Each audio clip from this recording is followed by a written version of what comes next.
Yo, what's going on, everybody? It's your boy Northside Plow with POP.1 Podcast. Here with my boy Jay, dude. He went crazy yesterday at the regional over at 1-Up TCG in Mendenhall. What did you place yesterday? Got 8th.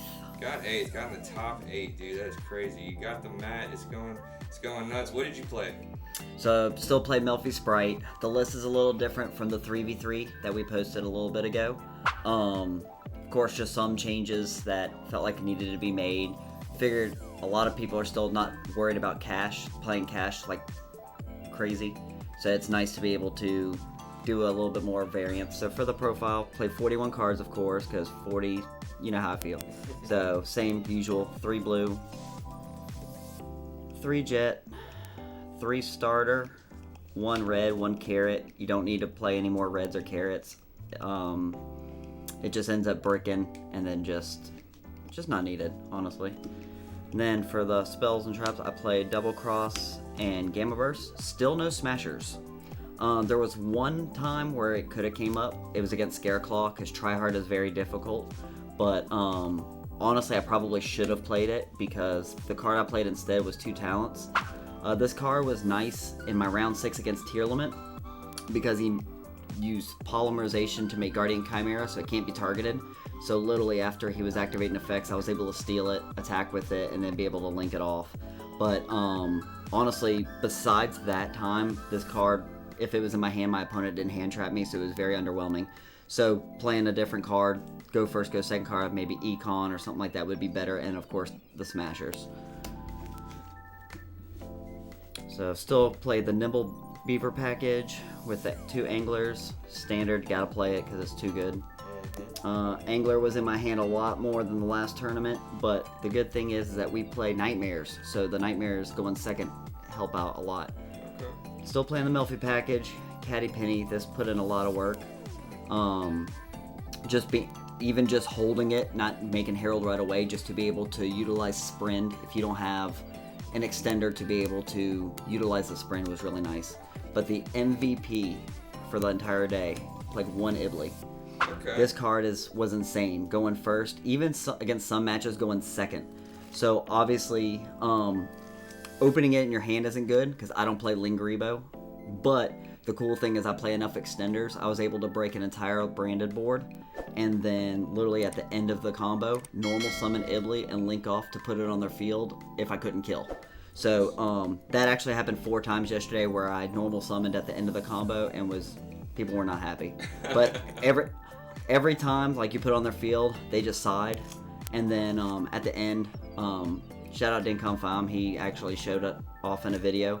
But you can actually, if your opponent tries to suicide with it, like on your sprint, you can use an extender, Double Cross to bring something back, or E-Telly to be able to summon, and then use your sprint effect to be able to detach from like your Mary of the Melffys to bounce the sprint back, and now you have all defense position monsters and they can't do anything.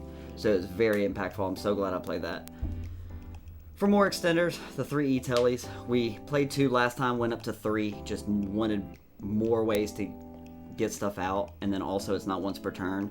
So I actually was like completely not in a good spot against Tearlament and literally had 2 of these in my hand. It was able to combo off enough close to time to be able to get the win. So with that, played for hand traps, played the Gamma package, of course, with the E-Tellys. It was really, really good. 3 Imperm and 3 Ash. Ash was actually, it's obviously more impactful for the branded matchup, but it actually did really well whenever I was able to use it. I played against one of everything pretty much, and just holding it for like certain parts and stuff like that. It was timed right, it can be very detrimental. I hate this card, but we gotta play it. I played 2 Prosperity still. I always brick on 3. Actually, I had a match where I opened up 2 and then got anti-spelled. So that was great. Was still actually able to take the game. We'll explain it with the breakdown. And then for the last card, 3 Book of Moon. I played 1 cash round 7. It was a 7-round tournament, and that was the only cash I played. This card, 90% of the time, was always sided out. Like, unless you're playing against cash, like Live Twin Spright links a lot. Unless you go first, it could be somewhat helpful. But for most matchups, if you play any fusion deck, then it ends up they can still fusion summon with it in defense mode, so that got cited out a lot. 41 cards. For the extra, played double Sprind. Actually didn't go into the second one because if I needed it, I always ended up bouncing it back with its own effect. But it's obviously there for cash.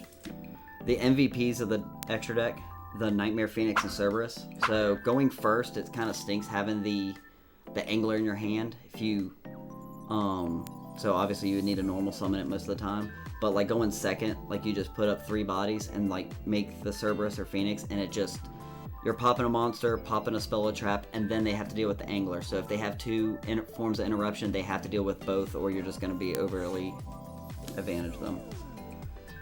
That's all for links. For Xyz, 2 gigantic. People that think you need to play 3, I don't see it. I never got to where I needed a 3rd one.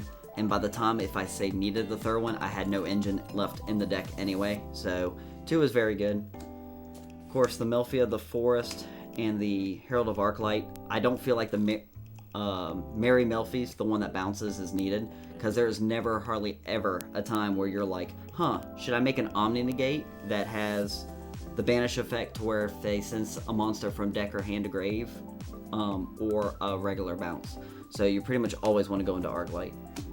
Onibi Maru, always good. I played Sky Cav. I had 2 extra deck spots, and I couldn't decide what to have. Keshtira, they generally will go for the Mosquito, and then next they'll go for the Soul Sweeper, so it's still nice to be able to get a Zeus line. Its actual effect to bounce didn't come up though. For the 1 flex spot, I did Mannequin Cat. It came up one time, I still lost that game, but it was either this or I was actually going to play Purely Plump. Purely Plump is cool, it's got 200 attack. During the main phase, you can activate its effect and attach 2 spell or traps from the grave to it. So basically, you attack, you attach 2, and then Downer Zeus, and you got a 6-mat Zeus. A lot of things can't get through a 6-mat Zeus, but that I felt like wasn't going to come up as much as being able to either extend or, interrupt your opponent. Lastly, Mosquito, Downard, and Double Zeus. Had an opportunity to make Double Zeus 1 game, but I was in a favorable game state where they didn't have enough interruptions to where I needed it. So, but of course you got to play for cash. Yeah, that's true. So for the side did pretty well. In 7 rounds, I got lucky and won 6 out of 7 dice rolls. So wow. So yeah, I have no luck the past 2 or 3 events, and like literally yesterday it was like great. So I only actually went first post side 3 times out of the 7, so I didn't get to do a whole bunch of go first cards, but played the Feather Duster. Never saw it. Played Triple Cosmic. A lot of people, Devin, likes to play Runic cards, so you need something against Runic cards. Also, it's good against back row decks if it comes up. Played 3 Dark Ruler No More. Never saw the card, but I only actually cited it in twice, and only cited 2 copies each. I played against a Furhire Runic, which was a very interesting deck to play against, and then I played Live Twin Spright, so I cited 2. So honestly, 1 can be cut, I feel, because I feel like this is only good against Naturia Runic at the moment. So cutting 1 for something else might be better. A card that was actually pretty MVP. I thought about playing Bestials on the side, but ended up playing 3 Shifter. Okay. This card was great. When I did see it, I always had Gamma in my hand as well. So it was like, you Shifter, and then if they had any play after that, because you can only do so many lines. With the decks you would put it in against, then you Gamma them, and then just pretty much OTK with Gamma Burst next turn.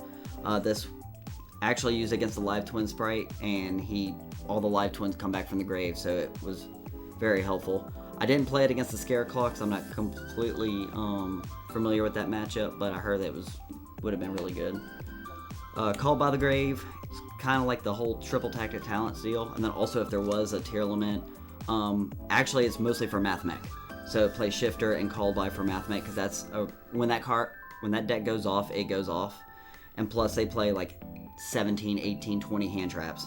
So just being able to stop Droll, stop whatever you need to. It's a good combo with it. I needed, 1 Econ.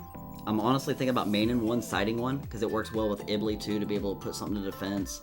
Works good going second to be able to tribute your stuff and take that stuff. But the reason why I went with the Shifters instead of like 4 Bestials was because for side patterns, going first against Kashtira, I had one spot where I needed to take stuff out because I don't play Ash Blossom against Cash.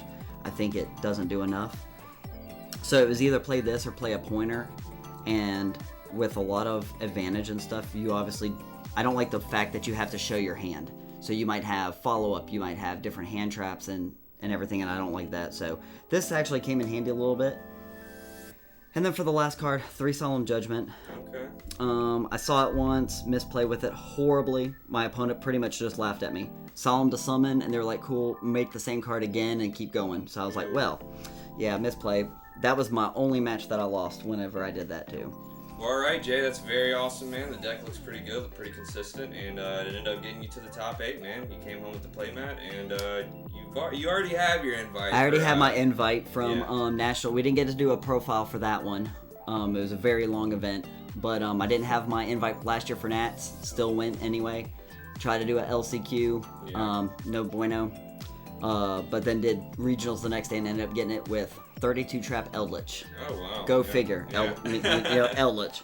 But it was nice to be able to get another invite, just to get the mat and just to feel like not playing 3v3s and playing a deck that I enjoy, that I've been playing with for a lot of time, and being able to actually do well in an event. There was the players were stacked. It was definitely a good event yesterday. Shout out 1UP for holding a great regional, and all the players there. I mean, we had YCS toppers, we had a bunch of jerseys out there, and it was really cool to see 3 of our jerseys sitting at the top 16. Very much so. And 2 at the top 8, and so shout out to you and Michael. Yep. Both at the top 8. His profile will be coming soon. Sprights, man. You sticking with it, man? Is it the deck? For now, we'll see what the ban list holds. I'm honestly expecting blue to go to 1. Yeah. It makes most sense. Like, if you have starter, cool, but what are you going to do? Get a starter, and you just don't get enough. Like, you don't get the +2, +3, and everything. So, shout-outs, of course, to the POP.1 team. Preston, sponsor, awesome. Everybody did great. We all worked on things together. Shout out also to Michael Melffy. He's the deck building genius. It's like you put a list together and he'll make just little changes, and for the patterns and stuff, it really does work out. Yeah. Congrats to Tyler getting his first regional top. I know he's been here and there. He's been so close on events, and he's been discouraged. But we harassed him a good bit to be able. We literally grabbed him by the ankles. 7 hours of telling him, dude, come to the event. This is your event, and he was like, no. But it finally came and actually got his top. So it was nice seeing that. Definitely shout out to him. So yeah, and then shout out to girlfriend Malon. Support me, and actually the Melffy cards are hers. Oh, really? They are. She thought they were super cute whenever we did a locals at one point. She was just trying to get started into the game, and so she had them, and I was like, I need to use these. Yeah, let me borrow some cards. let me borrow the cards. So that was cool. And then of course, it was cool to play Ibley too. So every time I would put Ibley on the field, I was just like, Michael Melffy is with me. Michael Melffy is with me. He's like your Obi-Wan. Like, or Yami Yugi, whichever you want to call it. Whichever you want to call it, for sure. Definitely. Well, hell yeah, man. Congratulations again. We'll see you next time. Appreciate it. Hopefully soon. Yes. All right. Peace. Peace.